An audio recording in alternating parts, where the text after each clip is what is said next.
Hi, my name is Amber and I am 20 years old. I am a photographer, and at one of my weddings, a groom asked me to escape with him. And this ended up being the hardest choice of my life. I always knew what I wanted to do when I grew up.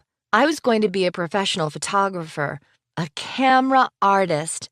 I began shooting when I was a kid, and since then, I rarely parted with my camera.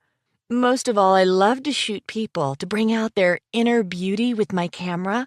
That's why I was very glad that I had a chance to assist my cousin Greg, who has already worked as a professional wedding photographer.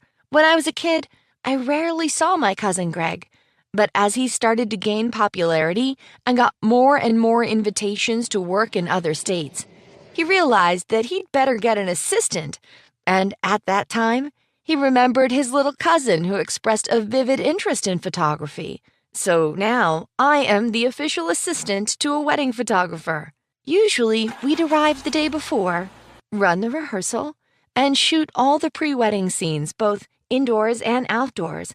So on the day of the wedding, we basically shoot only the ceremony. Sometimes we have to stay for an extra day if a lot of shooting is needed. But we don't have long jobs like these every week, so I have time for my studies as well as for my personal life. Well, if I had a personal life. In reality, I don't have any personal life. I haven't had a boyfriend since my last year of high school, and soon you will find out why. The story I want to tell you about happened right at one of these long ceremonies in another state where my cousin was invited to shoot. We arrived in advance, and it all went as usual. My cousin was busy shooting, and I was helping him, fully concentrated on my work, until I saw the groom.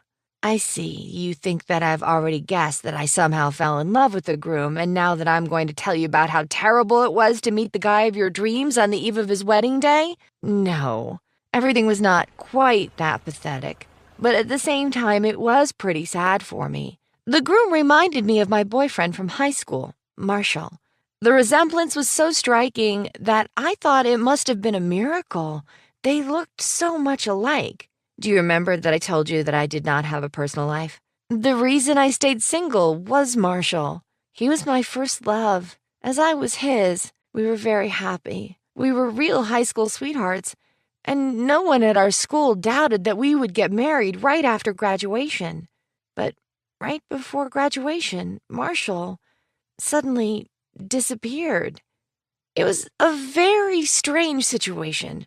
He did not tell me anything, no hints. He did not look like a man who was going to leave. We trusted each other so much that I didn't even worry that he didn't call me one day. We didn't have school that day. I remember it very well. This sunny, early spring day when I opened my Facebook profile where Marshall left me a message that said, "I will never forget you." And even then I didn't really worry until I realized that his phone was switched off and that he never went back on his social network profiles. I went to his house to find out what was going on, but the only thing that I found there was that his house was sold. Despite the fact that Marshall was a popular guy at school and was even considered tough, in his heart, he was very soft and romantic and constantly told me how much he loved me and how we would always be together. I also loved him very much, and as I have already said, I rarely parted with my camera,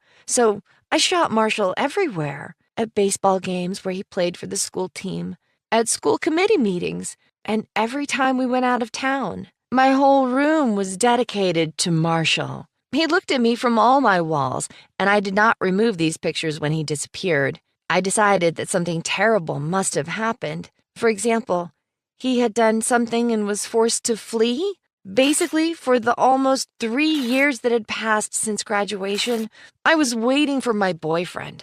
And then, suddenly, I saw his double at a wedding. Can you imagine my feelings? I had looked at his photos for so long that I could not be mistaken. And even though everybody called him by some other name, I'm pretty sure I heard something like Benedict. I was still convinced that it was Marshall. I could not double-check with Greg. He had never seen Marshall since at the time when we were dating, my cousin was busy building his career. I had to check it out myself. So I snuck onto a terrace where the parents of the bride and groom were drinking tea. And then there was no doubt. I knew Marshall's mother very well, and it was definitely her. A little later, I was able to be 100% sure that I was not mistaken. I went to the car to get my cousin another lens when suddenly a familiar voice called out my name. I froze. Marshall. I was right. It was him, of course, who came up to me and said in an excited whisper that this meeting was an amazing surprise for him and that we urgently needed to talk, but not here. He wanted to meet me in the evening at a cafe. After saying that, he put one of the guest cards for tomorrow's banquet in my hands, and when I looked at it, I saw the address of the cafe where he would be waiting for me this evening. I did not hesitate for even a moment. Of course, I rushed to the cafe as soon as Greg and I had finished the preparation for the next day and made sure that everything was in order. When I entered the cafe, my heart melted. Marshall was already there, and he had even ordered the coffee that I used to drink when we were in high school. Decaf latte with soy milk, no sugar. He remembered it even though almost 3 years had passed. And then he took my hand and told me a story that could be turned into a movie. I knew that his father worked as an accountant in a large company, but of course, none of us knew that this company was involved in some kind of shady activities. And Marshall's father was a witness to a dirty case.